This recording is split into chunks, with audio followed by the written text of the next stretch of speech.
we need to talk about Jalen Hurts, Donovan. We need to talk about the article that was put out today from one Jay Fowler, ESPN, about Jalen Hurts and about the disintegration of the Eagles locker room around the relationship between Hurts, the coaching staff, the front office, the rest of the players. Seemingly every part of this organization is turning on their signal caller. Some notes from that article I'll read out to you before we get your reaction. These are just the headlines of all the things that were said. Jalen Hurts pushed back on changes that would diversify the scheme, something we all begged for. He wanted to avoid playing under center, something we all begged for him to do otherwise. He was reluctant to let it rip at times, particularly against zone coverage. He had poor body language, wasn't always bought in, was not the most coachable player, and players noticed, and he diverts from the game plan and changes play calls to an excessive degree. Damn. As an Eagles fan, what is your reaction to reading the rest of this article? Listen, man, they be trying to take people down, bro. I think so. Like, obviously, I think a lot of it. I'm not gonna say, "Oh, your reporting is wrong." Like, so it doesn't false. team sources. Yeah, and there was some sources on Jalen Hurts' side that said sources close to the quarterback rebuted certain things. So I think it was a fairly reported article, seemingly. Yeah, and I think overall, like, we're just at a very just weird place, and I think the one thing that like I will agree in terms of like being like anti Jalen Hurts or whatever, like the biggest sentiment that I did take from this is like, oh, this year is like make or break for everything. Mm-hmm. Not only for Hurts or not only for like Sirianni or this era, but like for Hurts as well. I think this has been part of the reason why I haven't been such a fan of Sirianni either, just because every time, like if your perception is that you are going to be this like CEO head coach and you're hiring and you are managing personalities, every year can't be a roller coaster. We can't win the Super Bowl one year. And that is extreme first world problems of we've gotten to 2 Super Bowls in 4 years, I guess, at this point. But you have to have some level of stability. You have to have some level of doing all this. And so that aspect of it, I think, has always been true.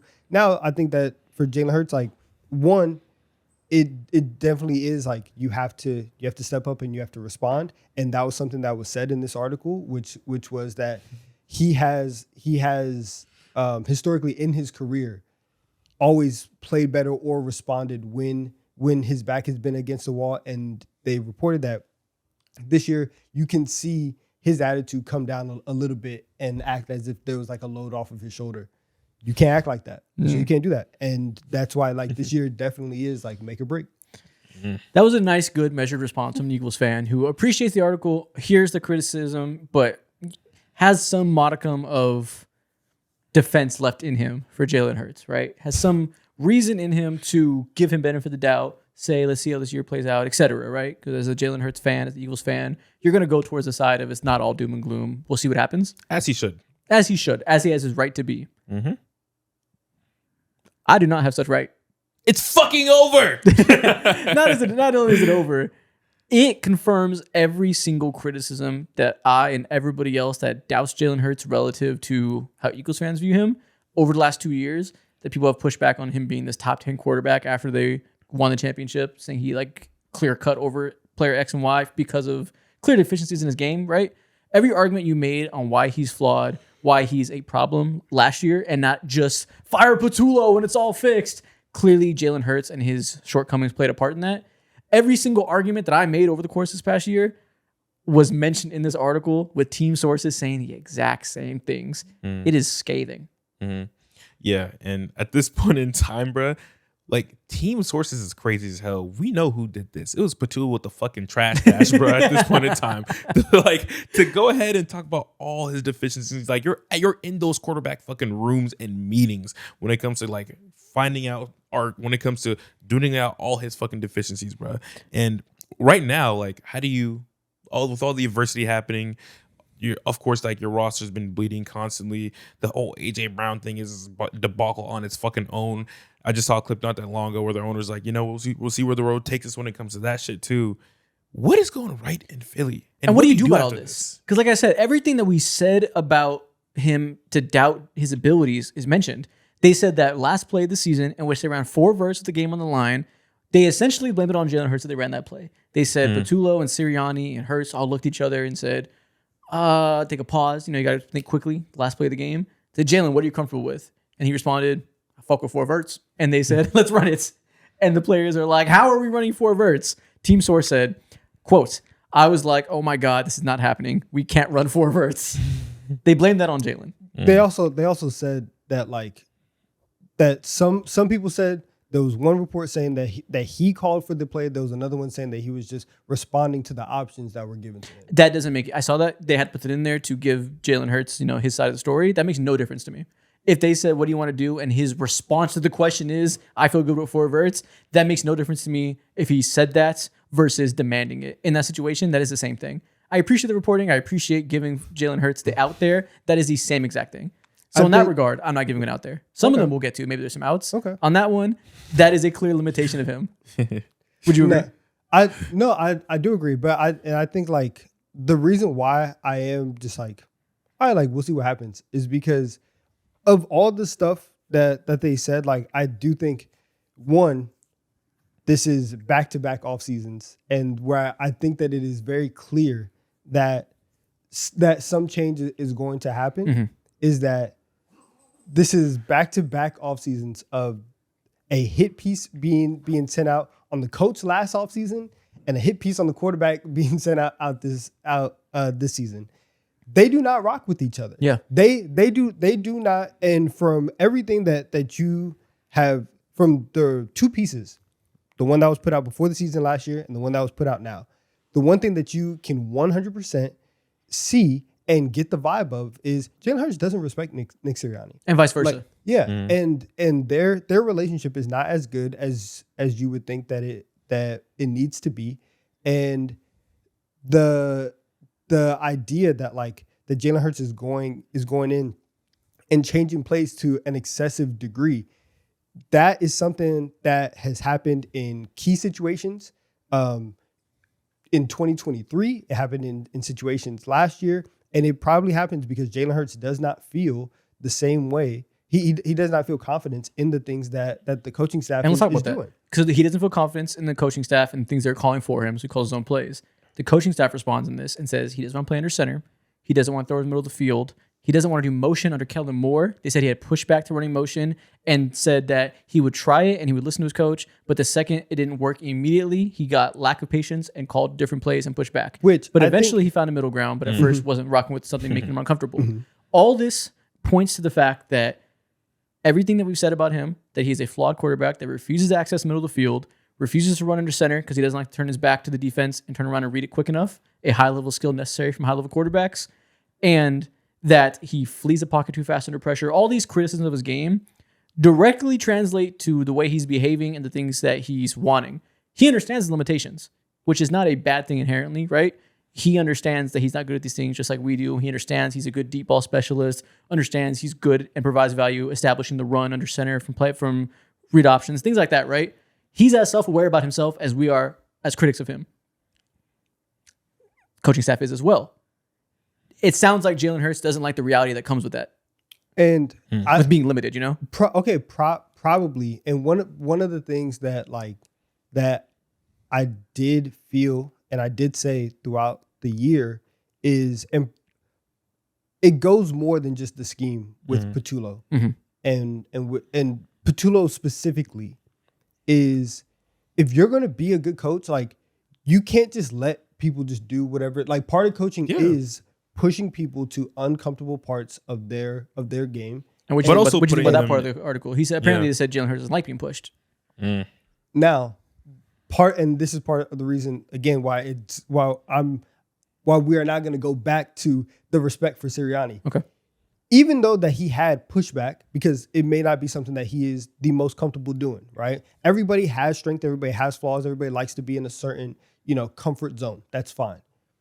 Doing it under Kellen Moore, you did see the increase, because even if he didn't like it, he probably had more of a respect and more of a trust for Kellen Moore than for Sirianni, because that hire was not Sirianni's. And so now you have a guy in Patullo that once again is a Sirianni guy. And so he's probably seeing it as an extension. Now, I'm not going to sit here and say, oh, that's okay. He can do that because he doesn't believe in Sirianni. You are the quarterback. You are the face of the franchise. you're gonna have to deal with that, and you're gonna have to do all of these things. But I do think that at the foundation of all of this is a quarterback and coach relationship that is flawed and that has serious cracks, and they have won despite of it, and they have had great success. But at the end of this year, if it does not result in a Super Bowl, one of them is gone. Minimum. Wow. Agreed. Wow. And so I guess my point is we're in agreement there. I don't think it's a given that Sirianni's the one that has to go. They can both go. I disagree. They can both go. I just don't. I think it's very reasonable to blame Jalen Hurts equally as much as the coaching staff. And this is what I think, is that we've always agreed on identifying the issues. As an Eagles fan, you're naturally going to point to the coaching staff because you don't have as much loyalty to them as you do to the quarterback for all the reasons that people love their quarterbacks, right? Mm-hmm. And again, I understand that idea. I don't think him not respecting Sirianni because Sirianni's not a good coach, which might be true, just negates all the equally important things that Jalen Hurts brings to this problem. The limits that he brings. He doesn't like how the coaching staff responds to his limits. Nevertheless, they're your limits. And I don't think just because you think the guy's an idiot and isn't covering every weaknesses well enough means that your weaknesses aren't equally as important. Yeah, I agree. I will say I believe it would be asinine to like actually look at someone like Jalen Hurts and be like, yeah, you got to be the one to go. You just don't do that. I think it's a terrible process. Why? Especially considering the state of the roster and where the roster was, their offensive line was, and Saquon Barkley and him not necessarily having the like same powerful year, what made them like top outside of their defense, upper echelon contenders year in and year out. That's not the same. Now, if everything was the same and their offensive line was held up, it was completely healthy, and Saquon Barkley had some type of bounce back year at 28, 29 years old or whatever it is, and you're still performing to this degree, and we still see this level of like incompetency, and clearly like we know Jalen Hurts has limitations, but if it gets to the point to where it's like he's legitimately holding you back, which is hard for him to do in that level of offense, then that's when you open up the door and the floodgates of like looking for your next QB. But right now, I think bad process to not consider the quarterback as part of that equation just because there's other inputs here. You're right. It would be a bad process to fully blame Jalen Hurts and say the reason we failed last year was squarely on Jalen Hurts' shoulders. I don't think that. I agree with you. The offensive line's a problem. The fact that the offensive line made the run game disintegrate, and that kind of started the chain reaction of the deep ball disintegrating and everything working together less successfully. We can cut him bail and say next year things can be better if we get healthy in the line, et cetera, right? We can say that we've seen the best version of the team around Hurts, and last year wasn't that. If there is locker room issues and him as a person is creating a part of that schism, if that's something that we believe to be true because we trust these sources for whatever reason, we can't know, they know. If we believe that to be true and we think he is a personality issue and a skill issue making top dollar, it's not crazy to say maybe we're better off going a different direction long term. That yes, we've seen versions of him be more individually successful with Shane Steichen, with a great offensive mind, and Jalen Hurts on a rookie contract. Things are different when you're making $50 million a year. Things have their life cycle, and it's not crazy to say that there's an avenue where the team is better off without Jalen Hurts if things don't get better. Yeah, but also, bro, they won 11 games last year. You know, they were still through all the struggles. It was real ugly. It was real murky. And I remember almost like yesterday seeing how disgusting their offense was, how they're getting late to all their play calls, last minute on the clock and all that. But they won 11 games at the end of the day. Not necessarily because of their offense. Their defense is like that. Jordan Davis is like that. Jalen Carter. We all know that, you know. But I would only start to question it if we're talking about, okay, we're playing 500 football now. This process is just like really bad because specifically, singularly of you. That isn't an argument for Jalen Hurts. That's an argument for their defense being really good despite Jalen Hurts. So imagine if we had a less limited offensive world. And so I'm saying this. It's easy to say this just to say it, right? Yeah. It's hard in practice to move on from a quarterback that's good enough. Exactly. We saw you can win with him. But that's what good franchises do. Good franchises don't just settle for good enough, especially when good enough stops being good enough for multiple years in a row. So it sounds crazy now. If they have another down year, I'm sure it won't sound crazy. I'm sure more people will be saying this. Yes, it's his fault. Yeah. But like, I don't think it's hard to look forward to next year and totally imagine this happening again, and totally imagining feeling the same way you felt or I felt when they were winning a Super Bowl, when they were really good, when they were really bad. The entire time, Jalen Hurts has been imperfect. And again, they won when things were absolutely perfect, when they had the best offensive line in the league, the best running back in the league. It all came together to make his life as a deep ball specialist easier with a truly elite defense. I've always agreed he can win in the utterly perfect situation. That was never the question. The question is it worth paying $50 million to a quarterback that needs an utterly perfect situation every year? And now if there's locker room issues and personality issues that aren't mixing together well, those questions just get exasperated. And I think it becomes not just is it a question of Jalen Hurts being an issue, it's a clear reality of Jalen Hurts being an issue, and what are you going to do about it? That's fair. Yeah, it's fair. And we've had conversations about quarterback rankings and like where does he stand? And obviously I was like, yeah, like he dropped just because there's a baseline level of competency that you have to have. And the offense wasn't there. You can't have multiple halves in a season where you have 0 to 10 passing yards in the thing. I like that clearly has to get better. And the problem is that in the moments in which, and we had this conversation last year, and in the moments in which Jalen Hurts has done the thing, right? He has gone under center, right? You have seen success from there. And so that's why I do think, like, yes, you're gonna have to man up at a certain level and just be like, all right, this is what I have to do. I do have to play the style, and you're gonna have to get more comfortable. That's what this entire offseason should be working on. I do think that there's also a little bit of both. Of Jalen Hurts has to step up and do that. I think Sirianni has to be willing to change, because clearly his philosophy is very well documented. And even in 23, what does that mean? Can you define that? What is his philosophy as well documented? His philosophy of explosives and turnovers and low risk offense is okay. Do you think that's his philosophy, or is that I believe Jalen Hurts' need? I believe that's his philosophy. And when we say the offensively, what we mean is like going for the deep balls and like the style of play that we talked about. A conservative style of. Do you think he would have that philosophy if he had quarterback X, Dak Prescott, whatever, somebody that accesses the middle of the field better? Yeah, I do. Okay, I do. Okay. Now I'm interested. Now I do think there's a scenario, and the scenario that obviously that me and every other Eagles fan is going to sell themselves in 2 months in terms of like a successful thing is everybody heard all the noise, everybody looked at each other and realized we're in this together. We're just gonna have to do the best thing. And Sean Mannion is going to come in, has the respect of Jalen Hurts.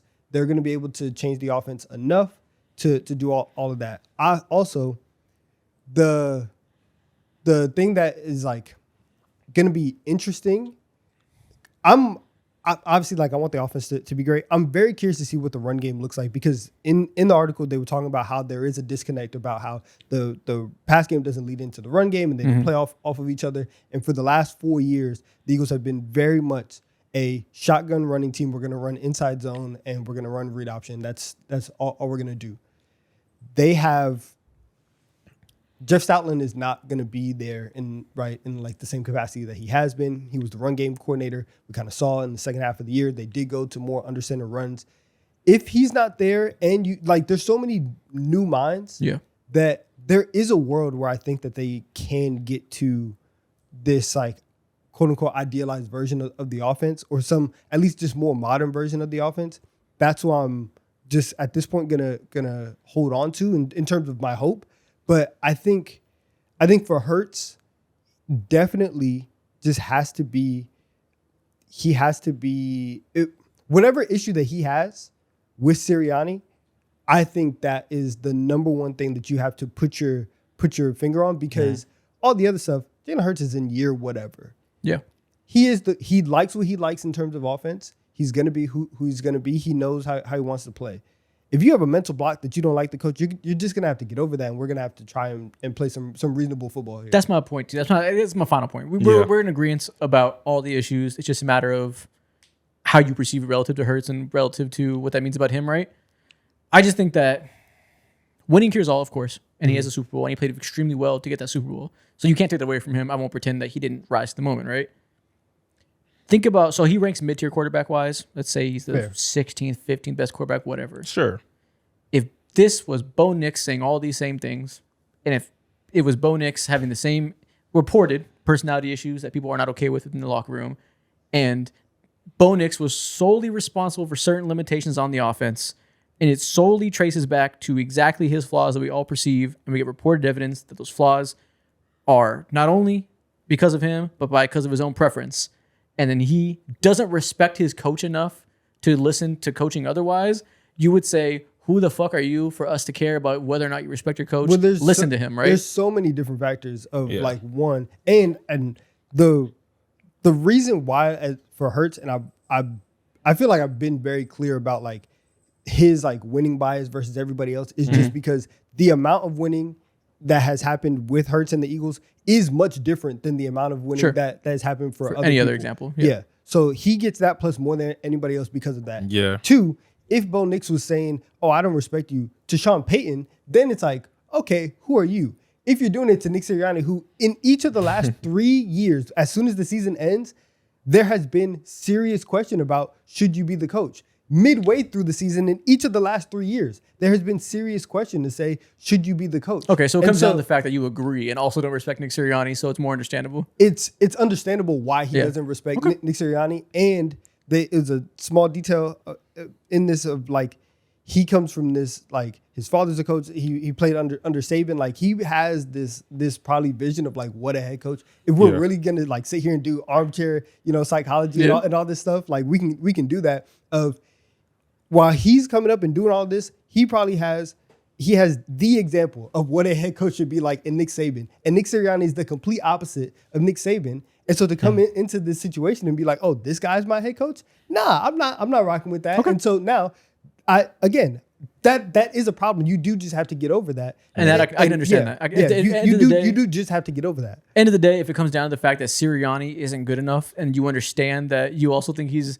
just not like that, so you can understand Jalen Hurts' perspective, that makes sense to me. Yeah. And if they fired Nick Sirianni, another coach comes in and we still have the same issues, then obviously the juice isn't worth the squeeze with Jalen. Yeah. But I can understand giving him the out that let's see what happens with a coach better than Sirianni. Yeah, exactly. He's earned it, bro. Like going back to the whole Bo Nix thing, it's just like, that's the Bo point. Nix has never been a top, like he's never been an MVP ballots ever in his fucking life. He's played well in some of the highest pressure moments. I think there's a lot of quarterbacks who have been in those moments or haven't gotten there and they don't get, like, I'm not going to necessarily give them that benefit.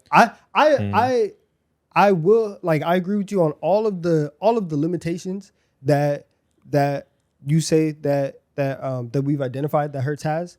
I agree. And the one limitation or turning into limitation that I'm also very curious to see is is he still able to be a threat as a runner? Because if he is not, that's tough. We've seen the quarterback running game go down each of the last 3 years. If that is a factor of Hurts's either body not holding up or his legit unwillingness to do it, whatever it is, if that's not going to be there, that changes everything for me. If he is not going to be a threat as a runner, then all of those limitations are exasperated even more. I think you can get away with it more than you do right now because of the threat of him as a runner. See, that's the point. Is I'm with you. I understand everything you're saying. I don't want to have to get away with it for a quarterback and paying top dollar. I've come to the thing of like, there's one Mahomes, there's one Allen, there's one Lamar. And that tier is by itself. Everybody else is getting judged on a different scale. Okay. And so like when I look at Lamar, when I look at Josh, when I look at Mahomes, you three, even though that yes, there are probably flaws in all of their games, for whatever it's worth, you three are perfect. Right? You three are perfect. Relative, yeah. Everybody else has things that they have to work around, that every coaching staff has to figure out, like, okay, what do we do here? What do we do there? So that's why whenever we do have the Hurts conversation, when it's him versus the other, I guess at that point, like 29 quarterbacks or 28 quarterbacks, whatever, then it's like, okay, like I feel like we're doing a bit much because really everybody has stuff. That's part of it. Because I've never put him in the top tier of like Hurts of like Mahomes, Allen. Sure, I've never. If we were talking about Palabancaro, and I was like, he doesn't make enough jumpers, doesn't play enough defense, all this stuff, you'd be like, yeah, but every star player that's not an MVP, you have to figure out how to build around them. That wouldn't negate the fact that Palabancaro needs to be fucking better, you know? I've said for like the last 6 months he has to be better. Okay, fair. Yeah. So it's a make or break year. It's gonna be super interesting. We will see. But listen, man, they out here trying to get your boy, man. But he does need to lock in. The start of last year, even before we got to training camp, I was a little worried, not because of anything, not because of the interception tracker. too many people were doing too many commercials. Okay. You saw it. The hunger's gone. The Super Bowl hangover. Yep. The hunger will be back. We'll see what they do with it. has to This be. is such an inflection point. Many teams have been here before. You either crumble and all of a sudden the title window's gone before we know it. Jalen Hurts is gone. Sirianni's gone. You're selling off defensive pieces to rebuild and try to deal with the crazy bookkeeping you have to do now.